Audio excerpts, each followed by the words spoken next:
Star director puri Jagannadh. ఈ పేరు వినగానే మనకు గుర్తొచ్చే మాట ఒకటే, హిట్లు తక్కువ కానీ ఇంపాక్ట్ ఎక్కువ. సినిమా ఫ్లాప్ అయినా కూడా ఆడియన్స్ కి కొకైన్ రేంజ్ కిక్కిస్తాడు. మెరుపు లాంటి సీన్లు, మైండ్ బ్లాక్ అయ్యే డైలాగులు, రఫ్ గా కనిపించే హీరోయిజం సినిమా ప్రియులకు ఎంటర్టైన్మెంట్ డోసు నరాల నుంచి గుండెకు, అటు నుంచి బ్రెయిన్ కు ఎక్కి మొద్దుబారేలా చేస్తాయి. ఎవరైనా పూరిని రైజ్ అండ్ ఫాల్ అంటే అది వాడి తెలివి తక్కువతనమే. ఎప్పుడు హిట్ ఉంటేనే పూరి జగన్నాథ్ సినిమా తెర మీద వినోదాన్ని పండించలేదు. హిట్ వచ్చినా అదే కిక్కు, ఫ్లాప్ మూవీలో కూడా అదే కిక్కు. కాకపోతే పూరి సినిమాను పూరి సినిమాలానే చూడాలి, ఎందుకంటే అది బావార్చి బిర్యానీ. ఒకవేళ నిజంగా ఫ్లాపులు రాగానే పూరి పని అయిపోయిందనుకుంటే మాత్రం ఆంధ్ర వాళ్ళ సినిమాతోనే ఆయన పని అయిపోయిందనుకోవాలి. కానీ పూరి అంటేనే ఒక బ్రాండ్. సినిమాలో హీరోకి ఒక క్రేజ్ తీసుకొచ్చిన డైరెక్టర్, హీరోలకు డైలాగ్ డెలివరీ నేర్పించిన దర్శకుడు ఆయన. హీరోలు సాదాసీదాగా నటిస్తుంటే ఓరి బాబుల్లారా ఇలా కాదు, నీ బాడీ లాంగ్వేజ్ కి ఈ ఎక్స్ప్రెషన్, ఈ బాడీ లాంగ్వేజ్ సూట్ అవుతుందని గుర్తు చేసి సెట్ చేసిన డైరెక్టర్ పూరి జగన్నాథ్. మామూలుగా సాహిత్యం, అద్భుతమైన డైలాగులు అంటే త్రివిక్రమ్ శ్రీనివాస్ అంటుంటారు. కానీ పూరి ఆయన కంటే గొప్ప సాహిత్యం చిన్నప్పటి నుంచే చదివారు. భారతం నుంచి రంగనాయకమ్మ వరకు కూడా అన్నింటినీ చిన్న వయసులోనే చదువుకున్నారు పూరి. కానీ ఏ జనరేషన్ కు ఏం కావాలో అదే పెడతారు ఆయన. అందుకే ఆయన డైలాగులు కూడా ఏ జనరేషన్ లో ఎలా ఉండాలో అలానే ఉంటాయి. కానీ కొంతమంది ఈ మధ్య rise and fall of Puri Jagannath అని తొండి కూతలు కూస్తున్నారు. ఆయన ఫాల్ కానే కాదు, పడిపోవడానికి పూరి జగన్నాథ్ టెంపరేచర్ కాదు, ఆయన ఒక సూర్యుడంతే. మబ్బులు వచ్చినప్పుడు, భూమి తిరిగినప్పుడు మాత్రమే వాతావరణంలో మార్పులు వస్తాయి. ఆయన ఎంటర్టైన్మెంట్ కూడా అంతే. పూరి జగన్నాథ్ పుట్టింది ఏపీలోని పిఠాపురం. సెయింట్ తెరెసా స్కూల్లో చదువుకొని అనకాపల్లిలో డిగ్రీ పూర్తి చేశారు. కానీ సినిమా అంటే పిచ్చి. డైరెక్టర్ రామ్ గోపాల్ వర్మ దగ్గర శిష్యరకం చేయాలనుకున్నారు ఆయన. కానీ ఆయన ఏకంగా శివ సినిమాలో ఓ చిన్న పాత్ర కూడా ఇచ్చేశారు. ఆ తర్వాత రామ్ గోపాల్ వర్మ ఇంపాక్ట్ తో అసిస్టెంట్ డైరెక్టర్ గా పనిచేస్తూనే సినిమా కథలు రాసుకుని వినిపించడం మొదలు పెట్టారు. స్టార్ గా వేగంగా ఎదుగుతున్న పవన్ కళ్యాణ్ కు 4 గంటల సినిమా స్టోరీ వినిపించి ఏకంగా ఓకే చేయించేశారు పూరి. అదే బద్రి. ఆ సినిమాతో పూరికి హిట్ వచ్చినా కూడా అది పవన్ తుఫాన్ లో కొట్టుకుపోయింది. ఆ తర్వాత తీసిన బాచి కూడా పెద్దగా ఆడలేదు. ఆ తర్వాత కన్నడలో శివరాజ్ కుమార్ తో యువరాజా తీశారు. ఇది తమ్ముడు రీమేక్. అయితే బద్రీ సినిమా సమయంలోనే రాసుకున్న కథ ఇట్లు శ్రావణి సుబ్రహ్మణ్యం. రవితేజ్ తో తీసిన ఈ మూవీతో ఏకంగా ఇండస్ట్రీ హిట్ కొట్టారు. బెస్ట్ స్టోరీ రైటర్ గా పూరికి నంది అవార్డు కూడా దక్కింది. ఆ తర్వాత మళ్ళీ కన్నడలో అప్పు సినిమా తీశారు. అదే ఈడియట్ మూవీ. దాన్నే తెలుగులోకి ఈడియట్ గా రీమేక్ చేసి సంచలనం సృష్టించారు.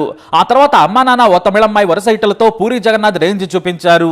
సినిమా మేకింగ్ లోనే కాదు, హీరోను చూపించే విధానంలో కూడా సరికొత్త ట్రెండ్ క్రియేట్ చేశారు ఆయన. హీరో డైలాగులు, విలన్ డైలాగులు చాలా రఫ్ గా ఫ్యాన్స్ కి బాబోయ్ అనిపించేలా ఉంటాయి. కానీ ఇదే ఊపు హిట్స్ లో మాత్రం కొనసాగలేదు. శివమణి పర్వాలేదనిపించినా కూడా ఆంధ్ర వాళ్ళ డిజాస్టర్. తన సోదరుడితో కలిసి 143 తీశాడు. అది కూడా ఫ్లాపే. ఇక సూపర్ పర్వాలేదనిపించింది. నాగ్ని స్టైలిష్ గా పాటల్లో వెరైటీని చూపించిన ఈ మూవీ ఓకే కేటగిరీలోకి వెళ్లిపోయింది. కానీ 2006లో పోకిరి సినిమా దుమ్ము లేపేసింది. ఒకే సినిమాతో Mahesh Babu body language, dialogue delivery మొత్తం మారిపోయాయి. స్క్రీన్ కు సెట్ అయ్యేలా బిగ్ స్టార్ అయిపోయారు ఆయన. ఒకే ఒక్క పోకిరి సినిమా ఇటు టాలీవుడ్ నే కాదు, అటు కోలీవుడ్ ని, బాలీవుడ్ ని కూడా షేక్ చేసింది. మామూలుగా వరుసగా 4 ఫ్లాప్లు వస్తే ఎవరైనా సరే ఇంటికి సర్దుకుంటారు. కానీ ఇండస్ట్రీ హిట్ కొడతాడు పూరి. అందుకే టాలెంట్ ఉన్నోడికి టైం కలిసి రాకుంటే వెనకడుగు వేస్తాడేమో కానీ ఆగిపోడు. అందరూ పూరి పని అయిపోయింది. అనవసరంగా హిట్స్ కొడుతూ ఎదుగుతున్న మహేష్ బాబు పూరితో సినిమా చేస్తున్నాడని టాలీవుడ్ లో చెవులు కొరుక్కున్నారు. కానీ పోకిరి హిట్ తర్వాత అలా కొరుక్కున్న వారంతా కూడా ఎంతైనా వాడు మగాడ్రా బుజ్జి అన్నారు. ఇక దేశముద్రతో అల్లు అర్జున్ స్టైల్ నే మార్చేశాడు పూరి. వాస్తవానికి పోకిరి హిట్ అవగానే రామ్ చరణ్ ని పూరి చేతిలో పెట్టాడు చిరంజీవి. కానీ మధ్యలో బన్నీ సినిమా ఉండడంతో కాస్త లేట్ అయిందంతే. పోకిరి దేశముద్ర చూడగానే హీరోయిజం చూపించడంలో హీరోకి ఎంత డోస్ క్యారెక్టర్ బలం కావాలో పక్కాగా తెలిసిన దర్శకుడు పూరి జగన్నాథ్ అని అందరికీ తెలిసిపోయింది. అది నిజమే అన్నట్టుగా చిరుతలో రామ్ చరణ్ ని కూడా అలానే చూపించారు. మెగాస్టార్ కి ధీటుగా కాకుండా కూడా నేటి తరంలో నిలబడగలిగేలా చూపించారు పూరి జగన్నాథ్. ఆ తర్వాత చెప్పుకోవాల్సింది బుజ్జిగాడు సినిమా. అప్పటి వరకు ప్రభాస్ కనిపించిన తీరు ఒక ఎత్తు, బుజ్జిగాడ్లో ఉండే ప్రభాస్ ఇంకో ఎత్తు.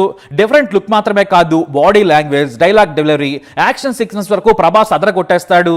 ఆ సినిమా అయిపోగానే ప్రభాస్ వెంటనే మళ్ళీ పూరి జగన్నాథ్ కే డేట్స్ ఇచ్చేశారు. అంతలా పూరికి కనెక్ట్ అయిపోయారు. ఆ తర్వాత తీసింది ఏక్ నిరంజన్. ఆ సినిమాలో కూడా ప్రభాస్ ను చూస్తే ఎప్పటికీ మర్చిపోలేం. ఎందుకంటే ఆయన క్రియేట్ చేసే హీరో పాత్రకు అంత వెయిట్ ఉంటుంది.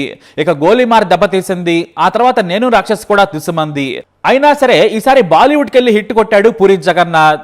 అది కూడా ఏకంగా అమితాబ్ బచ్చన్ తో. బుడ్డా హోగా తెరా బాబ్ ఓ ప్రయోగం సినిమా. మనం అప్పటికే చూసిన తెలుగు సినిమాలన్నీ కలిసి అమితాబ్ బచ్చన్ తో సినిమా తీశారు. అది ఆయనకు మంచి కిక్ ఇచ్చింది. అమితాబ్ కు పూరి జగన్నాథ్ వీరాభిమాని. ఎప్పటికైనా ఓ సినిమా చేయాలనేది పూరి కళ. ఓ ఇంగ్లీష్ మూవీ చూసి స్టోరీ రాసి అమితాబ్తో మూవీ చేయాలని ఆ విషయాన్ని రామ్ గోపాల్ వర్మకు చెప్పాడు పూరి జగన్నాథ్. అందుకు వర్మ నువ్వు సొంతంగా కథ రాయలేవా అన్నారు. దీంతో వారం రోజుల్లో కథ రాసి వర్మకు చెబితే ఆయన ఆ కథ వినకుండానే అమితాబ్కు ఫోన్ చేసి మీకోసం పూరి జగన్నాథ్ కథ రెడీ చేశాడు, చాలా బాగుంది, ఓసారి వినండి అన్నారు. దీంతో ముంబై వెళ్లిన పూరి వర్మతో కలిసి అమితాబ్ ఇంటికెళ్లారు. వర్మ ఉంటే నేను కథ చెప్పలేనన్నారు పూరి. అమితాబ్ వెంటనే వర్మను బయటకు పంపించారు. దాదాపు గంట సేపు కథ చెప్పిన తర్వాత అమితాబ్ కు బాగా నచ్చింది. వెంటనే వర్మను లోనికి పిలిచి ఏవేవో ప్రశ్నలు అడగడం మొదలు పెట్టారు. వెంటనే అక్కడున్న వర్మ సర్కార్ మీద 100 సినిమాలు చేయొచ్చు, నేను 100 తీయొచ్చు, పూరి మీ అభిమాని, మీతో సినిమా చేయాలన్నది అతడి కళ, ప్రతిదానికి ఎందుకు డౌట్స్, ఒకవేళ ఈ సినిమా పోయిందనుకుందాం, అమితాబ్ బచ్చన్ ఏమైనా పడిపోతాడా, ఒకవేళ హిట్ అయితే ఇంతకన్నా పెద్ద రేంజ్కి వెళ్ళిపోతాడా, చిన్న పిల్లాడిని పట్టుకుని ప్రశ్నలు వేయకండి సర్కార్, ఐ హేట్ యు అని చెప్పి పూరి జగన్నాథ్ ను తీసుకుని వెళ్ళిపోయారు వర్మ. ఆ తర్వాత అమితాబ్ ఆ సినిమా చేయటం అభిమానులకు నచ్చడం జరిగిపోయాయి. వర్మ దర్శకత్వంలో అమితాబ్ నటించిన సినిమా సర్కార్. ఆ మూవీ దగ్గర నుంచి అమితాబ్ ను సర్కార్ అని పిలుస్తారట. సరే, ఆ విషయం పక్కన పెడితే కొత్తగా కథలు రాయటం, డైలాగులు డిఫరెంట్ గా రాయటం ఆయనకు మాత్రమే సాధ్యం. అందుకేకంగా మహేష్ రావుతో బిజినెస్ మ్యాన్ తీసి అదరగొట్టేశారు. ఇందులోని డైలాగులు నేటికి యువతకు ఇన్స్పిరేషన్ ఇస్తాయి. ఊరికే తిందాం, తొంగుందాం, పడుకుందాం, ఈ జీవితాన్ని నక్కవలే, దారిలో కుక్కవలే బతుకుదామనే సోమరులు ఈ సినిమాను చూసి స్ఫూర్తి పొందితే చాలు. సరదాగా జీవిత లక్ష్యాన్ని గుర్తు చేస్తుంటుంది ఈ సినిమా. ఈ సినిమాలోని ప్రతి డైలాగు ఓ నిప్పు కణిక, వినేవాడికి విన్నంత, చూసేవాడికి చూసినంత జోష్. అయితే ఆ తర్వాత అంటే ఇక్కడి నుంచి మళ్ళీ పూరికి డిజాస్టర్లే. దేవుడు చేసిన మనుషులు ఇది అటర్ ఫ్లాప్ అయింది. ఆ తర్వాత పవన్ కళ్యాణ్ తో మళ్ళీ కెమెరామెన్ గంగతో రాంబాబు. సినిమా బాగున్నప్పటికీ కూడా ఇది వివాదాస్పదంగా మారింది. ఇక ఇద్దరమ్మాయిలతో పర్వాలేదనిపించినా కూడా హిట్ కాలేదు. ఇక ఆ తర్వాత హార్ట్ అటాక్ సహా అన్ని కూడా ఫ్యాన్స్ కు గుండెపోటు తెప్పించిన సినిమాలే. 12 ఏళ్లకు పుష్కరాలు అన్నట్లు ప్రతి 5 సినిమాలకు ఓ మతిపోగొట్టే హిట్ ఇవ్వటం పూరికి సరదాగా వచ్చిన అలవాటు. మరి కాకపోతే అసలు ఇన్ని ఫ్లాపులు ఉన్నోడికి ఎవరైనా ఎన్టీఆర్ డేట్స్ ఇస్తారా? ఇచ్చారు. అదే టెంపర్ మూవీ. సూపర్ హిట్ కాదు, బ్లాక్ బస్టర్ కొట్టారు పూరి జగన్నాథ్. ఈ హిట్ గురించి అయితే స్పెషల్ గా చెప్పనక్కర్లేదు. Junior NTR temper, different dialogue delivery కావాల్సినంత ఫన్ క్రియేట్ చేసింది. కానీ మళ్ళీ ఆ తర్వాత జ్యోతిలక్ష్మి వికటించింది, లోఫర్ తుస్సమంది.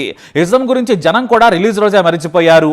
పైసా వసూల్ బాలయ్యతో తీసినా కూడా జనంలోకి వెళ్ళింది, ఆడియన్స్ కు ఎంటర్టైన్మెంట్ ఇచ్చింది. కానీ హిట్ కాలేదు. మెహబూబా అంతే సంగతులు. అప్పటి వరకు తీసిన సినిమాలతో దివాలా తీస్తే ఇస్మార్ట్ శంకర్ మళ్ళీ కారులో తిరిగేంత డబ్బునిచ్చింది. దర్శకుడిగా పూరిలో టాలెంట్ చావలేదు. మనసు పెడితే దెమ్మ తిరిగే సినిమాలు తీయగలని నిరూపించింది సినిమా. కానీ లైగర్తో చేసిన గలీజ్ ప్రయోగమే మళ్ళీ దెబ్బ కొట్టింది. తడిచిన టపాకాయలైనా మెరుపులు వస్తాయేమో కానీ లైగర్ మాత్రం నేషనల్ డిజాస్టర్. కానీ పూరి ఫ్యాన్స్ మాత్రం కొన్ని సీన్లను ఎంజాయ్ చేసి ఉండొచ్చు. డైలాగులు కూడా ఆహానేలానా ఉన్నాయి. మొత్తంగా చూస్తే అట్టర్ ఫ్లాప్, కానీ కాస్త సీన్లు చూస్తే మళ్ళీ పాత పూరి కనిపిస్తాడు. ఇక డబుల్ స్మార్ట్ తో ఏదో చేసినా కూడా పెద్దగా వర్కౌట్ కాలేదు. ఈ సినిమా ఫ్లాప్ కాగానే పూరి జగన్నాథ్ కూడా తన చిప్పు మార్చుకోవాల్సిందని కామెంట్ చేస్తూ ఉన్నారు. కానీ పూరికి బేపచ్చమైన హిట్ తర్వాత వరుస ఫ్లాపులు కామనే. మరి ఒళ్ళు బద్దకమో లేదంటే దీనమ్మ ఇంకేం తీస్తాను అనుకుంటాడేమో కానీ బేపచ్చమైన ఫ్లాపులు కూడా ఇస్తుంటారు ఆయన. అలాగని అప్పుడే రైజ్ అండ్ ఫాల్ అని పూరి కెరీర్ ను ముగించొద్దు. ఎప్పటికప్పుడు బ్రెయిన్ వాష్ చేసుకునేంత టాలెంట్ పూరిలో ఉంది. నడవడానికి చేత కాకుండా హాలీవుడ్ లో మార్టిన్ స్కోరిస్, జేమ్స్ కెమెరన్ లాంటి వాళ్ళు కత్తిలా సినిమాలు తీస్తున్నారు. పూరి కూడా అంతే. ఆయనకు ఏజ్ పెద్ద సమస్య కాదు. ఎందుకంటే ఏ కొత్త సిలబస్ వచ్చినా చదువుకొని నేటి యూత్ కి కూడా కావాల్సినంత సినిమా హిట్ నిస్తాడు పూరి. పూరి గురించి అర్థం చేసుకోవాలంటే ఆయన రియల్ లైఫ్ ను చూస్తే తెలుస్తుంది. దూరదర్శన్ కోసం ఓ సీరియల్ తీస్తున్న క్రమంలో రోజు రామాంతపూర్ రోడ్ల మీద షూటింగ్ చేస్తూ ఓ అమ్మాయిని పటాయించాడు. ఇక తనను కూడా చూస్తున్న ఆ యంగ్ లేడీ చూపులకి మనోడి కెమెరా లెన్స్ పగిలిపోయింది. 3 రోజుల తర్వాత డైరెక్ట్ గా చూస్తూ దిమాగ్ పాడు చేసుకోవడం ఎందుకని పెళ్లి చేసుకుంటావా అని అడిగాడు. ఆమె ఓకే అంది. ఆమె పూరి భార్య లావణ్య. డైరెక్టర్ కాకముందే ప్రేమ పెళ్లి చేసుకున్నాడు పూరి. ముందే ఆమెకు చెప్పాడు, నా దగ్గర చిల్లి గవ్వలేదు, 3 పూట్ల భోజనం అయితే దొంగతనం చేసైనా తీసుకొచ్చి పెడతాను, కానీ నేను పెద్ద డైరెక్టర్ నవుతా, నాతో కలిసి ఉంటావా అన్న తర్వాతే 3 ముళ్ళు వేశాడు. అలా ప్రేమను కూడా సినిమా హీరో రేంజ్ లో సక్సెస్ చేసుకున్నాడు. ఇక తాను నమ్మిన మేనేజర్ 100 కోట్లకు ముంచాడు. అయినా సరే భయపడలేదు. ఇల్లును కార్లను అమ్మేశాడు. కానీ అప్పుడు కాస్త కూడా భయపడలేదు, బాధపడలేదు. కానీ చివరకు ప్రేమగా పెంచుకున్న 9 కుక్కలను అమ్మేశాడు. అప్పుడు బాధపడ్డాడు పూరి. ఇక కమెడియన్ అలీ ఇచ్చిన బంగారు గొలుసుతో కొద్ది రోజులు కడుపు నింపుకున్న లైఫ్ పూరిది. పోతే పోయింది. ఒంట్లో శక్తి ఉంది, సంపాదించుకునేంత ధైర్యం ఉందని మళ్ళీ లైఫ్ లో రీఫ్రెష్ బటన్ నొక్కారు ఆయన. అలా హిట్స్ కొట్టి మళ్ళీ పోగొట్టుకున్నారు. ఆ తర్వాత మళ్ళీ సంపాదించారు. పూరి జగన్నాథ్ లైఫ్ కూడా అంతే. హిట్లు వచ్చినట్టే డబ్బు వస్తుంది, ఫ్లాపులు వచ్చినట్లే సంపాదించిందంతా పోతుంది. కాబట్టి దర్శకుడు పూరి జగన్నాథ్ కు ఇవన్నీ చాలా కామన్. మళ్ళీ హిట్ తో వస్తాడు. అప్పుడు పూరి పడిపోయాడు, జారిపడ్డాడు, ఇక మునిగాడు, లేవలేడు, బురదలో ఇరుక్కున్నాడని అరిచిన వాళ్ళంతా కూడా వీడియోలు డిలీట్ చేసుకోవాల్సిందే. That is Puri Jagannath. Musics తో మనకు వినిపిస్తూనే 4 మంచి మాటలు నేటి తరానికి చెబుతున్నారు ఆయన. మళ్ళీ ఓ సినిమాతో వస్తారు, మనకు మళ్ళీ వెండి తెర మీద కిక్కిస్తారు అనడంలో సందేహమే లేదు. That is Puri Jagannath the great. మరి పూరిపై మీరేమంటారు? మీ అభిప్రాయాన్ని కమెంట్ ద్వారా తెలియజేయండి. ఇప్పుడు లైక్ చేయండి, షేర్ చేయండి, మా ఛానల్ని సబ్స్క్రైబ్ చేసుకోండి.